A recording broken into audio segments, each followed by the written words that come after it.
felt so bad. Have I ever considered doing a GLP-1? How do you stay consistent to your diet and exercise when life is chaotic? Are you planning on starting a family? Is there anything you did to avoid loose skin? Roughly how many calories do you burn in a workout? Hello you guys, and welcome back to my channel. So this week on my Instagram stories, I put up a little question box and I asked you to ask me some questions that you wanted a little bit more of a lengthy answer to. It's always so hard to give a lot of those questions a lengthy answer because there's only so much space on the screen to type out an answer.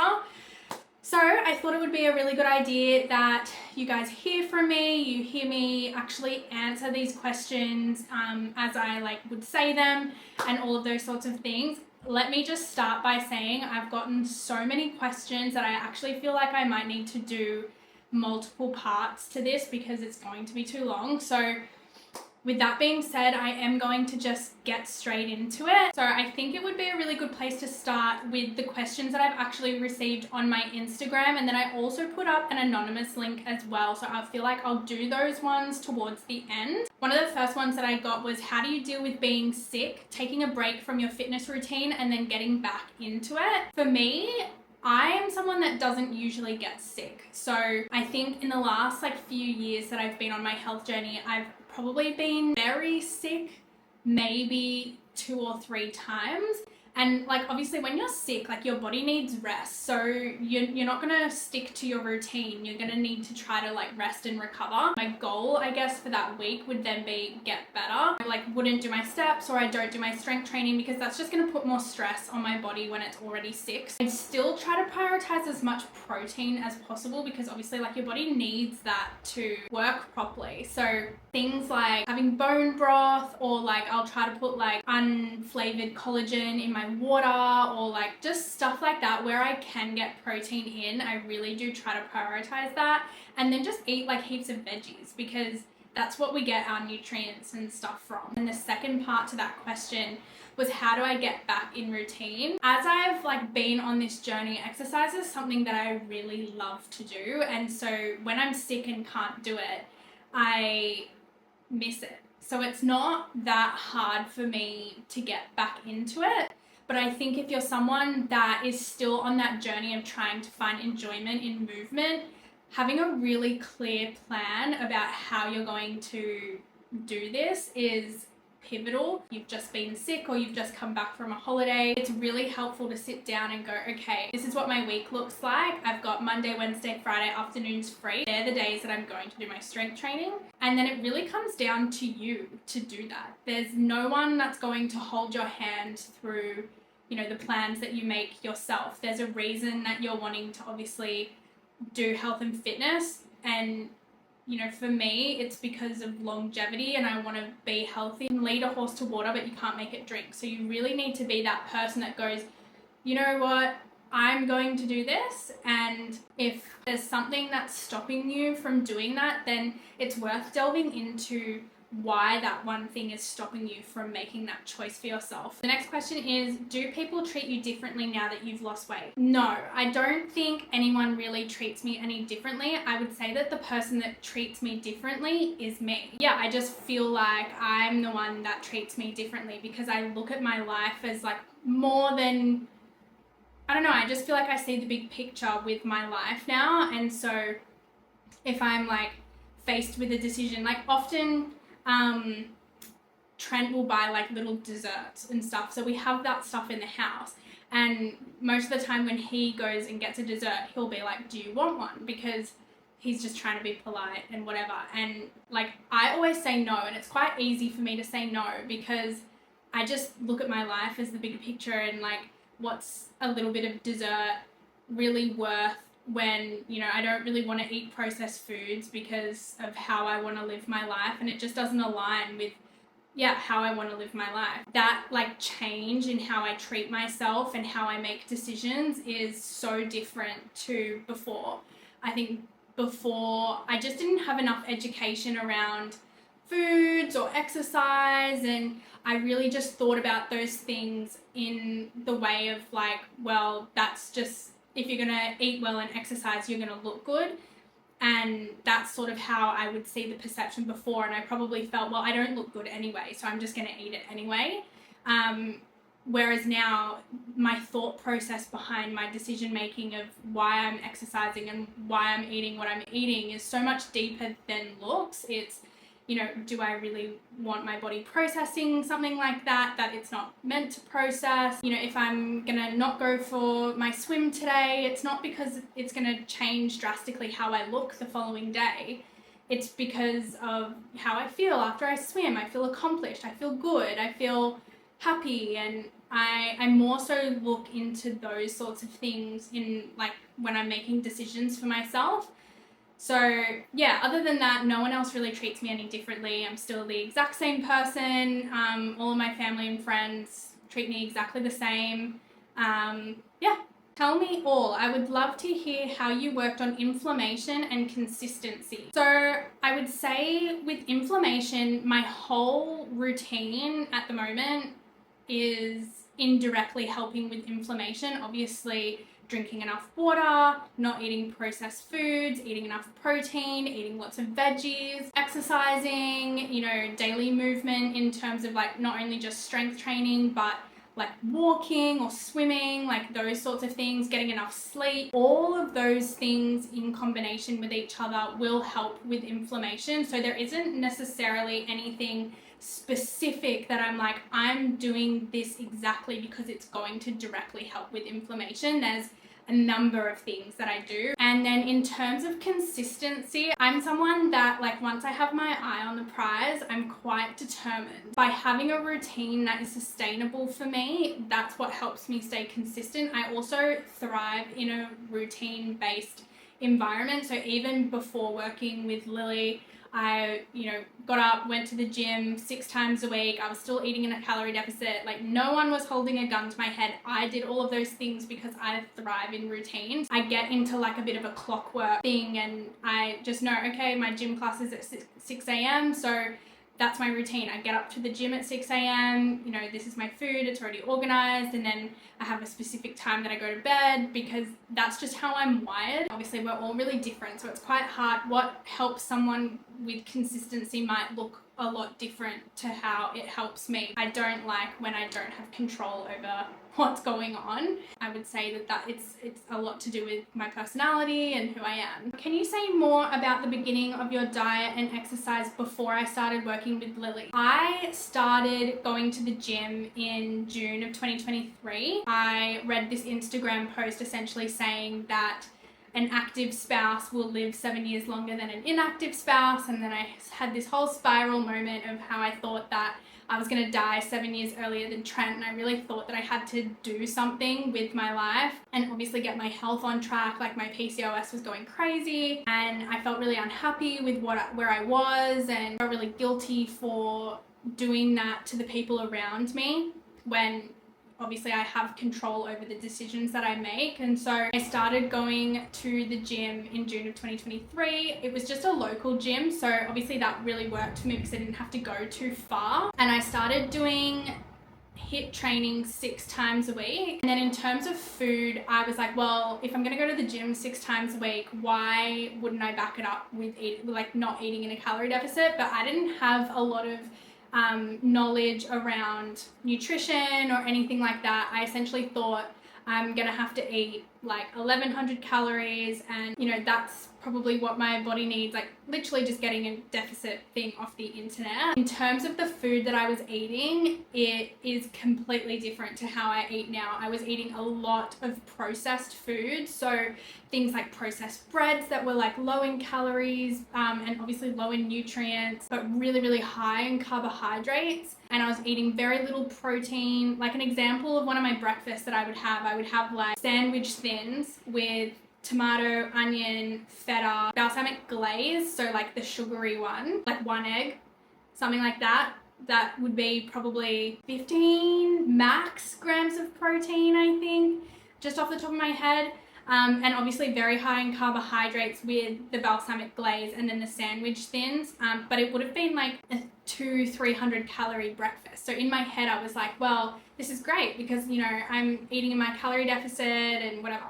And then obviously eating that high carbohydrate diet and not enough protein or healthy fats, as someone that has insulin resistance, and obviously mine was quite high, is the whole reason that I wasn't seeing any results, because eating the high carbohydrates was just exacerbating my insulin response. And so my insulin resistance would just get worse, and therefore I looked more puffy. It seemed like I wasn't losing proper body fat. And yeah, that's, I think, quite a common narrative with a lot of women with PCOS that don't quite have that knowledge around nutrition and why eating protein is so important, and why eating a targeted amount of carbohydrates at certain periods of time, depending on your insulin response, is so important. How do you plan your meals with your husband and food shop to suit your needs? Trent and I, it's quite simple for us because we've obviously done this the whole time, and then it just what we're eating has slightly changed. So our process in terms of organizing food for the week has always been the same. We literally will just sit down with each other and figure out what we want to eat. So we'll think, what do we want for dinners this week? Okay, we've got steak in the freezer, so let's have steak. Why don't we do chicken and roast veg? Okay, let's make a lasagna. Let's do pasta salad, and we'll do burger bowls. And so we'll literally just sit down and have this conversation about foods that we feel like eating for the week. We obviously try to use the food that we've already got as well. So we bulk buy a lot of our meat, and then we freeze it. And so we would go through what we probably have in the freezer, and then just try to do off that so that we can not have any wastage either. And then we work out our own breakfast and lunch. Obviously, we have different jobs. We have a little bit of a different schedule. So Trent usually has the same thing most days. He'll have, if he's working from home, he'll have his eggs and mince and sourdough and I don't know, whatever mix he makes for his breakfast. And then he'll either have mince and, I don't even know what he has for lunch. He has mince and rice. And then if he's going into the office, he usually just takes a bagel, and then he'll take a Muscle Nation custard mix with fruit and granola. Sometimes he has a turkey wrap for lunch. So he just organizes that, and we'll just add whatever we need in our grocery shop for whatever he's doing for his lunches and his breakfast. And then for me, I usually pick 2 types of breakfast, and then I rotate them for the week. So I usually pick something kind of sweet and then something kind of savory, because then at least on the day I can decide, well, do I want something sweet or do I want something savory? And then I just eat that. So usually for me it'd be overnight oats or chia pudding, or a yogurt bowl as my sweet option. And then if I want a savory option, I usually do sourdough, cottage cheese, eggs, some sort of meat. And then for my lunches, I usually eat the same thing every day. I'll have 2 options for the week, and I'll eat one option for the first 2 days, and then I have the second option for the last 3 days of the work week. Then we just grocery shop according to what we've planned. And then in terms of deciding what to have for our dinners, obviously we don't go Monday, we need to have lasagna because that's what was on the list. We just the night before or the morning of, we'll just go, okay, what do we want for dinner tonight? Because then at least we know on the day that's what we feel like eating. If it needs to change, it needs to change. We have all the other options there. And worst case scenario, because I work from home, I just get meat out of the freezer for whatever we need that day. Yeah, that's how it works for us. Again, I feel being prepared and having a plan and being organized is something that is so helpful in wanting to achieve health goals or wanting to eat a certain way or anything like that. Because when you don't have a plan, and then you get to the time that you're meant to be eating dinner, and you're well, what am I going to make? Everything's frozen and we have nothing, and now we need to go to the shops, and it's just easier to buy something. Of course, you're going to be off track when you're not putting yourself in a position to achieve what you want to achieve. So that's why I like to pre-plan everything, because I'm giving my best shot at achieving what I want to achieve by being prepared. What has helped you fit exercise into your daily routine? So again, I love to plan. I'm a planner. I'm very good with routine. In terms of actual practical ways that I've been able to fit exercise in, I think working from home has done wonders for me being able to live the lifestyle that I live now. And I think I don't take that for granted, and I'm very aware that not a lot of people have the same time, I guess, that I have for myself. Ooh, sorry, it's like lightning. My God, that was terrifying. It's very important to build a routine that works for you. When people look at my routine, you know, I'm obviously someone that doesn't have children. I'm working from home. I've put a gym in my home. These are all things and decisions that I've made to make sure that I can give myself the best possible opportunity to sticking to doing the things that I want to do. Even though I was traveling to a gym before, obviously there is much less reason for me to just say, oh, I'm just not going to do it today, because it's literally in my garage. And so I think making a routine that works for you is imperative. And I've designed my life to make it easy for me to make these decisions, because I don't want to make it harder for myself. Why would I want to make it harder? Of course, I want to make this process as easy as possible. And now I'm at a point where it's just habit anyway. But at the very start, you know, when you're nervous to go into a gym, or when you're uncomfortable filming yourself in a gym because your coach needs to watch your videos so that they can do your form assessments, that's why I did it in my garage, because I didn't feel comfortable going to a gym. And if I don't feel comfortable, I'm not going to go. So I have put a lot of things in place in my life to make it easy for me. I just think that looks different for everyone. And if you really want to do something with your health and your fitness, then you need to make it as easy as possible for you to do that. Even if it means you spend the first 6 months not actually lifting any weights, you're just doing body weight, and you're just doing it at home until you get comfortable with the movements and you've got bands and that sort of thing, until you build up to a point where maybe you feel ready to go into a gym. That's putting yourself in a position to make it easier for yourself. And I think that's just what I did. I've gotten a lot of questions about supplements. Now, I am someone that I tread very lightly when it comes to talking about supplements, because supplements are very individualized. Their supplements are obviously, as they are named, they're there to supplement your health. Obviously, that is based on your own bloods and deficiencies and all of those sorts of things. So what my body needs supplemented would be completely different to the next person in general, whether they have PCOS or not. I also don't love that people look at supplements as a quick fix, I would say, and think that they're going to do exactly what something like strength training and eating the right foods would do, because there is no supplement that will help that. I'm happy to go through what I'm currently taking, but again, I don't recommend that anyone should be taking these supplements. I feel like you need to be discussing with a health professional against your own blood work to determine what's going to be best for you and what you need to take. They're also super expensive, so I have no idea why anyone would just be taking random things that their body probably doesn't even need. Just seems like a complete waste. Any specific supplements at the moment that I'm taking for my PCOS? No, I'm not taking any specific supplements for PCOS. I would say that what is helping my PCOS is the lifestyle choices. Things like doing my strength training, the way that I eat, the fact that I'm quite active in terms of walking, swimming, that I have a healthy sleep routine.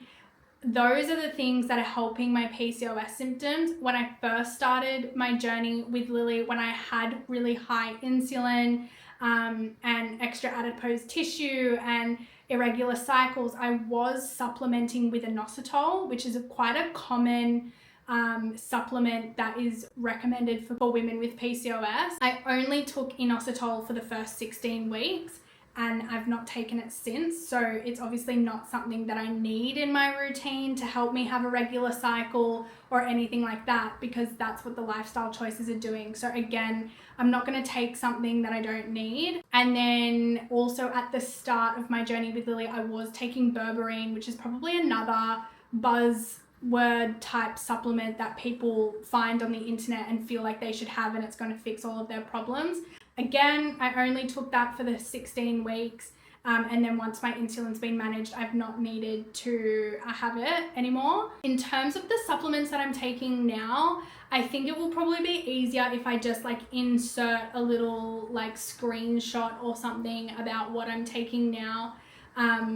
And yeah, I just feel like definitely do your own research. There's a lot of reasons as to why people take supplements in terms of like what their absorption is and like maybe what type of like if you need an iron supplement, like I need an iron supplement, maybe it's not the same type that you need and stuff like that. So just do your own research. That's all I'm saying. Another question here is, what carb sources do I eat the most? I would say I eat a lot of like spudlight potatoes. I also eat a lot of sweet potato, sourdough, jasmine rice, use a lot of sourdough pasta, and that's probably it. I don't really venture too far out. I usually eat a lot of the same things. 3 best diet tips or lessons. Well, diet tips, I don't know. Diet is like so different to eating or like focusing on nutrition. So it would be good to clarify that. But in terms of nutrition, I think tracking my food has given me so much knowledge into like what foods are what and what's in what food, and you know how much protein is in certain foods, and even just like looking at ingredients and being able to find alternatives that have cleaner ingredients and don't have like random numbers or things that you can't pronounce. In terms of tracking my food, learning what's in food, how to build balanced meals. What was my calorie intake when I started versus now? So when I first started my own health journey back in June 2023, I would have been eating like 1,000 to 1,100 calories a day. And that's because what an online calculator told me, which I just think back and like, it's so sad. Like a child would eat more than that. I was eating very, very low calorie, very high carbohydrate, compared to now at the moment I'm eating 1830 calories and it's just about to go up. Which I'm so excited about because I feel like I've been quite hungry in the last couple of weeks, which is so normal when your metabolism's healed, and obviously I'm an active person, so my body wants more and it's obviously burning more because my weight is staying the same even though I'm eating more. So that tells us, I guess it gives us a little bit of insight into how my metabolism's working. Obviously you guys see how I eat at the moment. I eat quite high protein, I eat a lot of meat, I eat a lot of veggies, I try to get as much flavor, and I try to, change things up as much as possible to stop it from being boring. So quite a vast difference in terms of what I was eating before and how much I was eating before compared to now. Is there a one-size-fits-all solution for PCOS? Absolutely not. No two people with PCOS or without are going to be the same in terms of like a health and fitness journey. This is what I think is so important about working with a professional that looks at the whole picture. Like biggest example that I can kind of think of is obviously someone like me that has really high insulin needed to drop carbs quite significantly in order to get my insulin managed and restart my metabolism, versus someone that might have significantly high cortisol levels, which is also a symptom of PCOS. If someone does have a symptom like that, you actually need to make sure that they're eating enough carbohydrates, because the carbohydrates actually down-regulate your cortisol levels. And so if you've got really high cortisol, the carbs help it come down, and obviously can help you with that stress response and those sorts of things that come along with having high cortisol. No two people are going to be the same. I think even in terms of building like a plan, I've spoken about this already a little bit, I've got a plan that works for me because I'm, someone that doesn't have children, has a lot of time on their hands, works from home, works out from home. I've got a dog, so I'm out walking a lot. All of these things are my lifestyle choices that might be completely different to someone that has to incorporate a family, young children, like their sleep patterns already being disrupted because they've got young children and, they're working in an office full time. Maybe someone like that it's not realistic to do 3 strength training sessions. Maybe they can only do 2. Making sure that you're finding a solution that works for you is the most important thing, because as long as you're doing what you can for you, it's better than doing nothing at all. I feel like I'm already losing my voice and I still have so many to go. How did you get over the mindset of it's never going to happen? I honestly don't think I had that mindset. I think I was probably more in the mindset of like, why am I not doing this for myself? I think that once you're working with a professional that understands your exact circumstances, like science doesn't lie.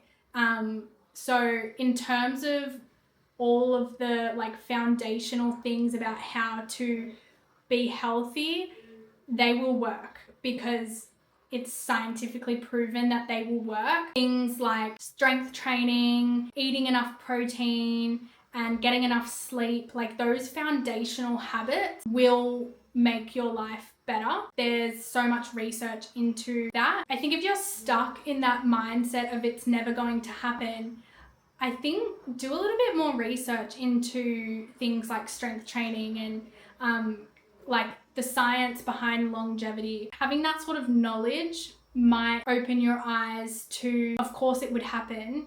You just need to be able to work out a way on how to put those principles into your life so that they're sustainable for you to do them. Yeah, I just think education is key. Having knowledge behind why these things work, and not just because they make you look better, but what they actually do to your body and your muscle composition, and why muscle is so important for an aging body, and why it's so important in terms of preventing disease like diabetes and dementia and Alzheimer's. I think having that knowledge is invaluable and it will make you want to do it. What is the hardest thing in the whole process of my weight loss? To be honest, I think at the very start, the hardest thing for me was the strength training. Never really strength trained before. I've also got quite a weird anatomy, I think. My ankles roll in, I get a lot of knee pain. I've obviously had this hip injury, which I think is largely contributed to the fact that my ankles roll in and my knees roll in. And I think just typically, like, I'm not a very athletic person. I think the beauty of doing low impact strength training is that it's not like hard and fast and like you've got to be super strong. Like you build up to that. And I think being able to do a lot of things body weight initially helped me get comfortable with that mind-body connection of movement. And then I just build up to where I am now. And so, yeah, I would say that that has probably been the hardest part for me, just because it's something that was completely new and something that I did feel quite uncomfortable in my body doing because I felt like I had physical limitations. In terms of my mobility, especially at the start. How did I manage to be this disciplined? I don't think I can accomplish this. I'm someone that once I have my eye on something, I get like tunnel vision. And I think that accountability, again, I make it so I'm accountable. I put things in place to make sure that I'm accountable. In terms of when I was going to the gym, again, I like structure, I like routine, but like I was paying for a gym membership. And I knew that if I had my name on the class list to go, that I was potentially taking a spot away from someone that was trying to get in. And I was paying for my spot there. I also was going with a friend to the gym, so I felt like I was letting her down if I didn't go, and she felt the same to me. I think I was just really good at putting things in place to be accountable, like with my food and stuff like that.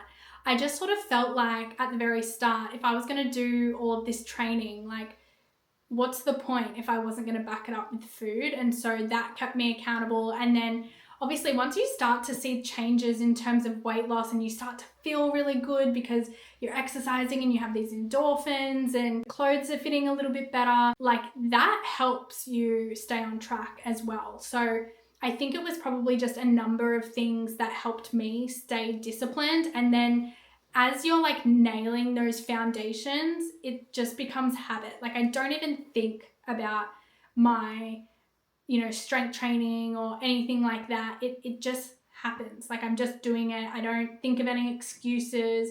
It's purely just a habit, same as tracking my food. It's just something that I do now. And yeah, it didn't really take that long for me to get into that habit. So I think if you just start doing these things and making small changes, and trying not to do a million things at once, just focus on going to the gym first. Once you're nailing doing your strength training and going to the gym, okay, then maybe start tracking your food and seeing how you go. And then, once you've nailed that, like, okay, now maybe start focusing on how you can sleep better, and develop a sleep routine, and set yourself a goal of going to bed by 9 every night for a week. I think it doesn't all have to happen at once. It's something that if you want to do this for the rest of your life, you have time to make these decisions into habits. Eventually you'll just get to a point like where I'm at, and you don't even think about it because it's just how you live your life. Is there anything you did to avoid loose skin on your inner thighs and stomach? No, there is absolutely nothing that I did. I've just let my body be. I would say that strength training helps a lot in terms of like toning over time. I don't really think I have like that much loose skin on my legs. A lot of my loose skin is on my stomach, and my chest area. It is what it is. I'm not training to look a certain way. I'm not eating to look a certain way. Obviously, body composition and goals is something that I like to work towards, and it's nice to feel good with how you look and how your body moves, but that's really it. In terms of like loose skin, like pregnant people get loose skin. Do you think that stops them from having a baby? No. So yeah, I don't do anything about it. It just is there, and I'm as healthy as I've ever been and feel great. Roughly how many calories do you burn in a workout? I have no idea. I don't track my workouts that way. Only like thing that I track that would record calories is when I go for a swim. And I just don't pay attention to it because I'm not exercising to see how many calories that I burn. My last swim, the total calories was 212 calories for a 24-minute swim. I don't know if that's good, bad.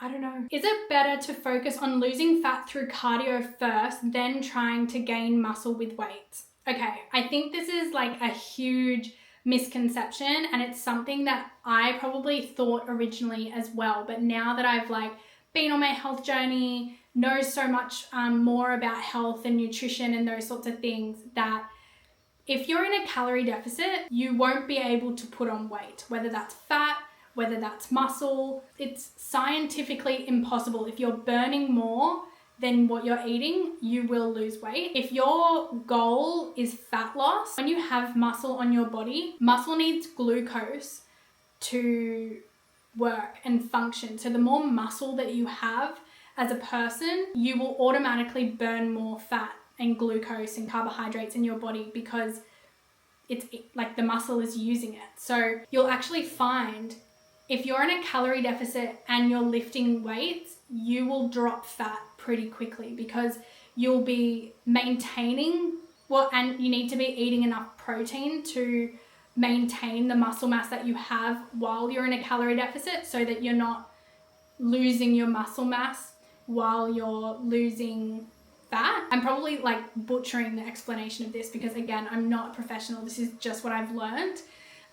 But essentially, the more muscle that you have on your body, the easier it will be to lose fat. So if you're someone that wants to lose body fat, it would probably be more beneficial for you to strength train 10,000 steps a day, very low impact, and eat in a calorie deficit. If you're someone like me that had really high insulin and needed to obviously hold on to the muscle mass then you need to eat low carb and high protein. If you're not eating the protein, then as you lose weight, you'll also lose muscle mass. That kind of answers it. I feel like I butchered it, but how long did it take you to reverse insulin resistance? It took me 16 weeks to reverse my insulin resistance. So when I first started with Lily, my insulin was at 21. And then within 16 weeks of her program, eating low carb, high protein, strength training, doing my steps, I'd lost about 10 or 12 kilos, I think. I can't remember. And my insulin dropped to 3. So it didn't take that long. And then from that point, I have been gradually building up my carbohydrates and being able to build back up my metabolism so that I can process carbohydrates without the insulin resistance coming back. Yeah, within a year of me continually upping my carbohydrates, my insulin is still at 3. So we've been able to do that quite successfully. Are you planning on starting a family? Pre-conception routine. This is something that I'm really excited to share when I get there, because I think being able to go through like conception and stuff like that is something that's really interesting. I'm totally at that age where like I probably should have a family. I just don't feel ready as a person yet. However, I'm definitely doing things to make sure that I'm in like peak optimal health, so that when I do decide that I want a family, I don't have to do too much different. Obviously being healthy and in like an optimal health is going to be very beneficial. You know, I don't have insulin resistance anymore. I don't have irregular cycles anymore. And those sorts of things that would have put a lot of pressure on my body when trying to conceive. In terms of a preconception routine, I would say that I am doing that now. Strength training, I'm eating right, I'm active, I'm, you know, not drinking alcohol, which is just, these are all things that are part of my usual routine that would benefit conception anyway. I've also been taking a prenatal for probably 6 months now. It's mainly a multivitamin, but it's really just to cover in case like I do fall pregnant, or if, you know, I wake up tomorrow and I'm like, oh, I want to start a family now and we're going to start trying. So it's really just, I'm just taking it to give myself an option of being covered if I do decide to do that sooner rather than later. No plans just yet. I turned 30 in February next year and I'm going to Bali. So I need to like live out my 30, flirty, thriving dream. There's a lot of questions about GLP-1. So have I ever considered doing a GLP-1 with all the new research on its benefits for PCOS? I see GLP-1s, if you don't know what that is, that's like Ozempic, Mounjaro, weight loss injections. So I see those types of medications as someone's last resort if they're at a point where doing exercise isn't accessible to them because of like mobility issues and those sorts of things. Personally, I'm someone that like I had to fight tooth and nail with Lily to even get me to take supplements. You know, I don't even like taking Nurofen when I have a headache. It's just who I am. That medication was never going to be in my or a part of the plan for myself. I wouldn't say that I'm against it because I think that there are a lot of people that need to have access to medication like that to stop them from other critical diseases like diabetes, issues with your heart, and you know, those sorts of diseases that come with being overweight that need to be addressed immediately. And I think that the medication is something that can really help with that for the short term. But that being said, I think a lot more education needs to be going to the people that are taking those medications about how they can sustainably fix their health issues while taking the medication that gets them to a point where then they can start doing the lifestyle changes so that they can have the like longevity of health instead of just needing to take something. These medications are lifelong. You have to be on them for them to work. and they wreak havoc with your metabolism. So if you're not implementing things like strength training and you're not teaching yourself about nutrition, you're not eating enough protein, medication will dwindle away at your muscle mass. We know how important muscle mass is for, bone density for longevity and living a long time and living well for as long as possible. I just don't think that the doctors or whoever is prescribing this medication to every Tom, Dick and Harry on the street is following up with that type of education with the people that need it most. Yeah, that's kind of my thought process behind any of that. I never considered it for myself because I just don't want to ever be on medication when I don't need it. And clearly I've been able to do this without it. So, I also think if I can do it, like I felt like a lost cause. I, didn't know anything about food, nutrition, exercise. I literally did nothing and knew nothing. And I've been able to change my life in 2 years. I just think if someone like me can do it without it, I think there's a lot of people out there that can do this without it. I just think we don't know a lot about what this medication does in the long term, which is really scary. Okay, moving on to the anonymous questions. Do I do anything specific to support liver health? No, I don't think I do anything specific for any sort of health related thing. I just have my routine that supports my health in general, and a lot of these issues are intertwined. So obviously when you're nailing like the foundations of eating well and training and getting enough movement in and sunlight and sleep, then you just don't have health issues that come up because of little things. In terms of something specific for liver health, I would say like a big lifestyle decision is that I don't drink.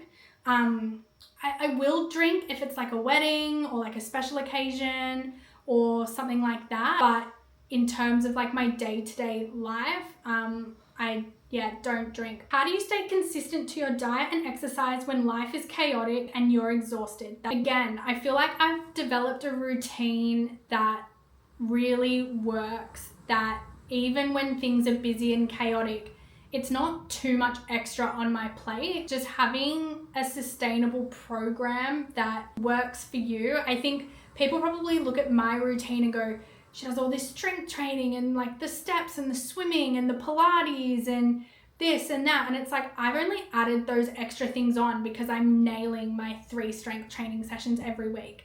If I was, burnt out and skipping my strength training sessions and like all this stuff, but like still going to Pilates, that's like the problem, right? Because I'm adding in all of these things that aren't sustainable, whereas the strength training is the priority because that's what's going to do the most for my long-term health. It depends. Like my life is busy a lot. I find that being planned and structured and organized helps me navigate the chaos of my life. Like my chaos is so different to someone else's chaos. And I think this is why I keep sort of hounding on about you need a routine that works for you. Someone that has 3 kids and school drop off and, birthday parties on the weekend and going to the office every day and, all these other things. Of course, my routine would not look sustainable to them because it wouldn't be. I think that's where we really need to stop comparing lives and really just start focusing on what you can do with the time that you have for yourself. Even if it's just one strength training session and building it up and, doing it at home. And that's where you need to kind of take back a little bit of the control that you do have over some of the choices. I think different seasons call for different programs. When I have a baby, I'm not going to be having the same program that I'm doing now because it wouldn't be sustainable. Although like exercise can be exhausting, I feel mentally exhausted and tired when I don't exercise. It makes me feel so much better and so much more accomplished. Is your husband supportive of what you do, or is he just camera shy? Trent is probably the most supportive person ever. Like, I feel like I want to cry talking about it. He's probably listening from the other room. The people that know Trent know he isn't a talker. He doesn't say much, but he has done like nothing but love me throughout this whole process. And I think his love language is through actions. When I first started the program with Lily, he was up walking with me every morning, doing my steps with me, because he knew that if he came, I would do it. He cleans our house. He does all of our washing. He walks Billy when I've not been able to with my hip. He cooks most of our dinners.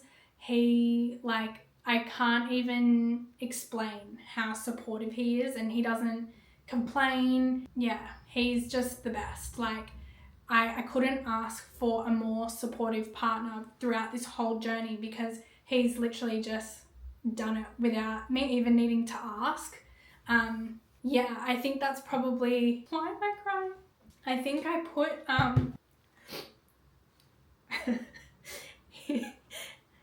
He's gonna watch this and be like, you're a loser.